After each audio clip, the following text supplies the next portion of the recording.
Hii ni Rasmi TV na mimi ni Christian Michael. Hii leo niko na mgeni wangu hapa, kijana mwenzangu, anaweza kujitambulisha kwa majina yake. Nashukuru sana ndugu mtangazaji. Kwa majina naitwa Lucas Masud. Nimekuja kuungana leo katika kipindi hiki cha Rasmi TV kuweza kuelezea vitu mbalimbali ambavyo vinatukabili vijana. Mimi na maswali machache tu kwako. Na swali langu la kwanza, unazungumziaje kuhusu matumizi sahihi ya muda? Matumizi sahihi ya muda, nashukuru sana ndugu mtangazaji. Matumizi sahihi ya muda ni kitu kimoja kikubwa sana ambacho vijana wengi tunaweza kukipoteza katika dunia sasa hivi au katika ulimwengu sasa hivi, kwa sababu vijana wengi hatuheshimu muda. Naongea hivyo kwa sababu nimeshaona baadhi ya vijana miaka 22 wanatumia muda zao vibaya. Baadhi ya vijana hawaendi katika misingi ambayo tumepewa na wazazi wetu kwenda, na baada ya hapo wanaenda kwenye misingi tofauti kabisa. Swali langu la pili, vitu gani vinavyowapotezea zaidi muda vijana? Ni vitu vingi. Kwanza ni kutokujitambua kwa kijana husika. Hii ni pointi ya kwanza ambayo ni strong sana. Kijana asipokuwa anajitambua mwenyewe, inapelekea yeye kujipotezea muda. Na yani kutokuwa na future pia ni pointi ya pili. Anakuwa hana future, kwamba mimi nawaza kesho na kesho kutwa niweze kuwa mtu fulani. Kile kitu kinaweza kupotezea muda. Hapo vijana wanaweza kujikita kwenye michezo ya kubashiri, ambapo pale anapoteza pesa yake, badala ya kuwekeza sehemu fulani yana ajikita kwenye michezo ya kubashiri. Pale vijana wanaweza kuingia kwenye makundi ambayo sio stahiki, ajipotezea muda. Pia kitu kingine, vijana anaweza kuanza kwenda kwenye clubs. Ule muda wa clubs kuna watu wanafanya vitu mtaani. Kwa hiyo pale kijana anaweza kupoteza muda, anashindwa kuelewa ni muda gani sahihi yeye kufocus na kuweza kutafuta maisha. Swali langu lingine, zipi ni njia sahihi za kumuondoa kijana kutoka katika hizo hali za upotevu wa muda? Kuna njia sahihi nyingi sana, lakini vijana wenyewe wanashindwa kuzitumia. Mfano, kuna channels zimewekwa sasa hivi YouTube huko, waweze kufuatilia baadhi ya maisha wanavyoishi vijana wengine tofauti. Marudi pale kwenye muda ambapo kijana mwenyewe anapokuwa anashindwa kujitambua, inaweza kumpelekea kitu kama hicho. Kwa mfano, kijana, kuna kazi nyingi sana mtaani. Kwa hiyo pale kijana anashindwa yeye kuweza kuwekeza kwenye zile kazi baadhi ambazo anatakiwa yeye awekeze, na aliyakuwa yeye mwenyewe kijana anashindwa kujitambua familia anayotokea. Kwa vitu kama hivyo vinaweza kusababisha vitu kama hivyo. Unaweza kutuambia utofauti wa maisha kipindi ukiwa chuo na sasa ukiwa upo mtaani? Utofauti ni mkubwa sana ndugu mtangazaji. Tofauti ya kwanza ni jinsi, namna ya kuishi kati ya mtu aliyopo mtaani na mtu aliyopo chuo. Nasema hivyo kwa sababu gani? Mtu aliyopo mtaani ni mtu ambaye anatoa na kuingiza, lakini mtu aliyopo chuo ni mtu ambaye anatoa tu, afikiri kuingiza. Pale ambapo ndo tunaona vijana wengi zaidi wanatumia pesa nyingi kuweza kuingia kwenye sehemu ambazo sio sahihi, ambapo yeye hategemei kuingiza pesa. Yaani akitoa 1000 ya maharage ni kwamba yeye 1000 ametoa. Bwana Luka, unadhani ni vitu gani vinavyowapotezea zaidi muda vijana? Ni vitu, unajua dunia haibadiliki, dunia ni ile ile. Ni vitu vingi sana vinavyoweza kuwapotezea muda, ila ni vitu ambavyo vimeshazoeleka tayari. Hivi ni vitu ambavyo nataja ni vya juu tu. Mfano, kwenda clubs, kujikita, yuko shule lakini anajikita sana kwenye mahusiano. Tunaona watoto wa chuo, hata mfano hapa Dar es Salaam, watoto wa chuo wengi wanajikita kwenye mahusiano, maana na wengine wanaangukia kwenye kujiuza. Hivyo ni vitu ambavyo vinaweza kupotezea muda. Yule anayejiuza kesho na kesho kutwa, tabia atakazotoka nazo huku ni tofauti na atakazoenda nazo kule nyumbani, au alizotoka nazo nyumbani kuzileta mjini. Kwa hivyo vitu vinaweza kupotezea muda. Tunavyosemea muda ni muda wa kupata kipato na muda wa kuolewa. Binti kama yule uweze kuniambia ataolewa kwa muda sahihi.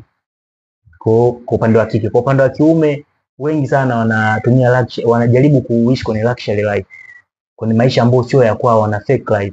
Kwa vitu kama vile kijana vinaweza visimfikishe kwenye kitu ambacho anakitarajia yeye. Chukulie maisha yake ni ya kawaida. Leo hii anaenda kununua vitu ghali, labda iPhone 16, unajua ni bei gani. Kwa hiyo ni vile vitu, je, ile pesa angesema awekeze kwenye vitu vidogo vidogo. Leo hii tunaona kuna vijana wengi wa chuo cha kikuu hapa Dar es Salaam wanajiwekeza kwenye uwinga. Naposema winga ni wale watu ambao wanauza nguo mtaani pale. Ukienda tu pale Boma pale unawakuta.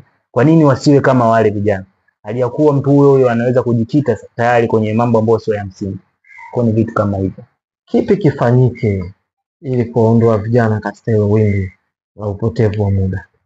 Kwa hasa kwa vijana walioko chuo, kwa ninachoshauri mimi kwa vyuo vikuu, kwa sababu tunaposoma toka tunaanza darasa la kwanza mpaka darasa la saba, la saba mpaka form 4, form 5, 6, tunafika chuo, wengi hawana elimu ya biashara au elimu ya kujiendesha wenyewe kuhusu mfumo wa biashara.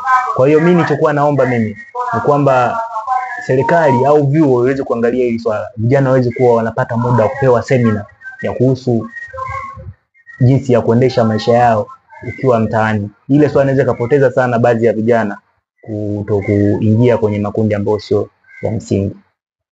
Asante sana Bwana Luka. Nini maana halisi ya kipato na njia zake? Tunapozungumzia kipato, tunasema kwamba ni ile situation ya kureceive. Una receive kile kitu ambacho unakifanyia kazi. Mfano tuchukulie muuza mkaa, anakwenda kuuza ule mkaa. Kile kitu anachoingiza, anachoreceive, na maanisha ndio kipato anachokipata yeye. Kwa hiyo kipato imegawanyika sehemu nyingi, inaweza siwe pesa. Kipato inaweza ndio maana hata zamani walikuwa wanafanya barter trade, walikuwa na biashara kwa biashara. Kwa hiyo kile ndio tunasema kwamba nini ni kipato ambacho kinaweza kumsaidia mtu kwenye kitu fulani. Unamwambia nini kijana ambaye yuko nyumbani na anatamani kuja mahali ulipo? Yaani anatamani kusogea kuona sasa anajishughulisha na nini, ikiwa kwamba yeye hajabahatika kwenda chuo. Cha kumshauri kijana kama yule, ajaribu kupata kwanza connection. Unajua sisi tuliosoma labda sehemu moja au yeye aliyesoma nao ni watu ambao wako katika sehemu tofauti tofauti. Kwa hiyo ajaribu kupata connection na wale watu wake wa karibu kwanza. Unajua unapotaka kitu jaribu kupata kupitia wale watu wako wa karibu. Kwa hiyo ajaribu kuinteract. Unajua binadamu tunatakiwa tu interact. Na kuinteract ni kwamba leo hii unaweza ukashare vision ya mtu mwingine. Ndio maana watu wengi sasa hivi hatuishi katika ndoto zetu kiuhalisia. Kwa hiyo yule mtu anaweza akafanya kitu kutokana na mtu fulani alivyofanya. Anaweza akakopi kutoka kwa mtu mwingine. Pale nirudi kwenye njia za kuingiza kipato, sikuweza kujibu swali lako ndugu mtangazaji. Naweza kurudisha hapo. Kuna njia tofauti tofauti za kuingizia kipato. Ndio maana kuna leo hii kijana kujikita katika hizo njia inaweza kusababishia kuendelea zaidi. Japokuwa mimi sijaendelea, ila unaweza kaendelea zaidi kupitia zile njia ambazo mimi mwenyewe huwa nazitumia.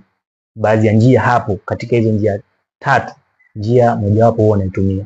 Kuna njia ya mtu kutoa muda ili apate pesa. People move money, people spend time to receive money. Kwa njia nyepesi, kwamba mtu anatoa muda au mtu anapoteza muda kwa ajili ya kupata pesa. Na ndio series nilionayo mimi kwenye mfumo wangu wa maisha. Kwamba mimi kwa sasa hivi nilipo ni kwamba bado natoa muda wangu mimi ili niweze kupata nini? Kipato. Mfano ni mimi mwenyewe au mtu mwingine anaweza kuchukulia labda mfano mtu hata hii interview. Ina maana wewe unapoteza muda wako leo na kesho, ndugu mtangazaji, uweze kuingiza percent au uweze kuingiza watu au hata mtu akisubscribe. Ile ni njia ya wewe kuingiza kipato. Kipato sio lazima pesa. Pia kuna njia nyingine ambayo ni mtu anapoteza pesa ili apate pesa. People spend money to get money or to receive money. Kwamba mtu anatoa pesa ili aingize pesa. Hapa nazungumzia wale investors. Mtu anapoteza, kwa mfano watu wa contractors za majengo, ili tunajua zile miradi mikubwa. Mfano labda majengo, mfano labda mtu ana madirisha ya aluminium, kuna magorofa labda 10. Pale uweze kuniambia uingie kimungu tu ndugu mtangazaji, uende ukapata ile kazi. Lazima uwe na pesa. Lazima uwe na pesa. Kwa hiyo pale mtu anaweza akatoa pesa na hilo lazima, yani hiyo ni lazima. Uweze kuniambia kampuni labda, maana pale naenda kufanya contract ile ni kampuni. Uweze kuniambia eti mtu wa duka dogo la aluminium aende akafanye mradi wa milioni 500. Kwanza hata yenyewe haiwezi kumwamini ile kampuni. Haiwezi kumwamini. Umeona? Kwa hiyo mtu anatoa pesa labda kwa engineer mkuu wa site ili aweze kupata pesa. Kwa hiyo hapo mtu anapoteza pesa ili apate pesa, au ni investors. Tunakuja ya tatu, ni njia ambayo mtu anaweza kutumia kupata pesa. Mtu anapoteza pesa ili aweze kupata multiple businesses. Hapo namaanisha kwamba multiple business, kwamba mtu ana invest zaidi. Yaani mtu anapoteza pesa ili aweze kuwekeza zaidi. Yule mtu tayari anakuwa na uwekezaji. Mfano tuchukulie Mo Dewji. Mo Dewji ni mwekezaji. Ambaye ni mwekezaji, yule hana source moja ya kuingiza kipato. Ana viberiti, ana maji. Tukichukulia hivyo, ingia corona, Mo Dewji aliweza kuweka mpaka sanitizer. Kwa hiyo yule mtu kama yule, ndio maana watu kama wale waga wa fall, hata kama itokee tikisiko la uchumi, mtu kama Mo Dewji hawezi kufall kwa sababu kashajikita kwenye source nyingi za uingizaji wa pesa. Kwa hiyo watu kama wale tunaita ni investors, pia ni traders. Kwa hiyo vijana wengi, hata mimi pia siwezi nikajikita tu kwenye, niko sawa kwenye upande wa aluminium labda mfano, au labda nauza nondo. Tunavyoshauriwa, haitakiwi kujikita kwenye nondo tupu. Inatakiwa kujikite huko kwenye nondo, lakini jaribu, nikijaribu simenti. Kwa hiyo ukijikita kule kwenye simenti, au ukijikita labda kwenye biashara za nguo za wadada. Kwa hiyo leo hata ukianguka kwenye nondo, nguo za wadada zinaweza zikakubeba, au nguo za kiume zinaweza kubeba. Kwa hiyo hizo njia mbalimbali. Umezungumza vizuri sana kuhusiana na namna ya kusurvive kwenye hizi harakati zetu, lakini msingi mkubwa wa yote hayo ni afya. Sasa hivi wewe ni kijana, una nguvu, unaweza kufanya mambo mengi. Sasa hivi wewe na afya unaitafuta sana pesa, lakini baadaye wewe na pesa mtaitafuta sana afya. Umejiandaaje kwa hili na labda unalizungumziaje? Nashukuru sana ndugu mtangazaji kwa swali lako zuri sana. Hilo swali limelenga pande kubwa sana, ambapo tukija kuzichambua hapa tunachambua zaidi na zaidi na zaidi, lakini naomba nijibu kifupi. Mimi na pesa itafikia muda tutatafuta sana afya. Na kwa sasa niweze tu kuelezea kwamba vijana wengi au dunia sasa hivi imekuwa na magonjwa mengi sana. Mfano leo hii limezuka jambo la mpox, kitu kama hicho, if I'm not mistaken. Mpox ile pale, njia mojawapo inaambukizwa kupitia kujamiana. Sawa, kuna kushikana mikono lakini njia mojawapo ni kuweza kujamiana. Pale tunakuja kuona kwamba ile inatuwaza sasa kwamba tuweze kama sio kupunguza basi kuacha kabisa. Najua vijana wengi hatuwezi kuacha, bali tutapunguza. Basi tunashauriwa tuweze kuwa na mtu mmoja tunapokuwa kwenye dating. Pia hapo niweze kujibu sasa kijamii zaidi. Inatakiwa tuweze kuwa na bima kuweza kufanya afya zetu ziweze kuwa bora zaidi. Leo na kesho unaweza ukaugua, natafuta pesa. Sawa, natafuta pesa, kuna muda unaweza kuwa na majukumu, usiweze kuingiza kipato kwa ule muda, au kwa umeweza kuitumia ile pesa. Kwa hiyo kupitia ile bima yako unaweza kuwa imekusaidia katika. Kwa hiyo bima ni kitu cha msingi sana kwa vijana, hasa tunapokuwa tunatafuta pesa. Asante sana.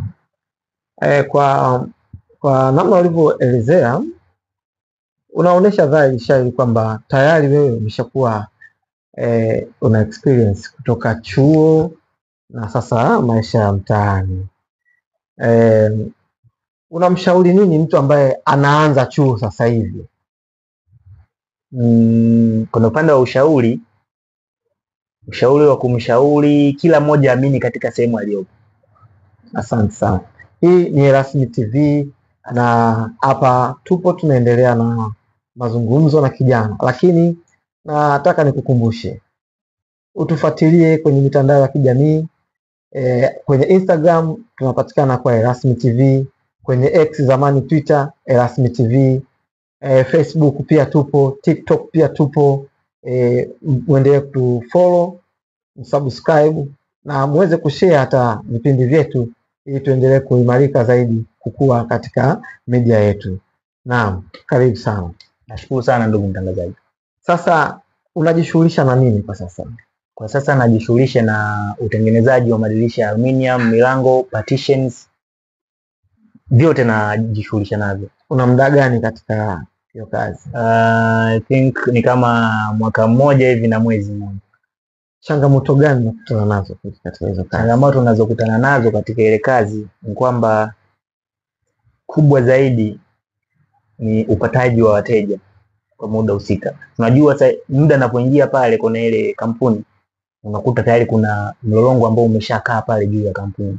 Kwa hiyo sasa mpaka uje upate mteja wewe. Unajua unapokuwa na kitu chako wewe, faida unayoipata ni kubwa zaidi tofauti na mimi ambaye unanipa kazi.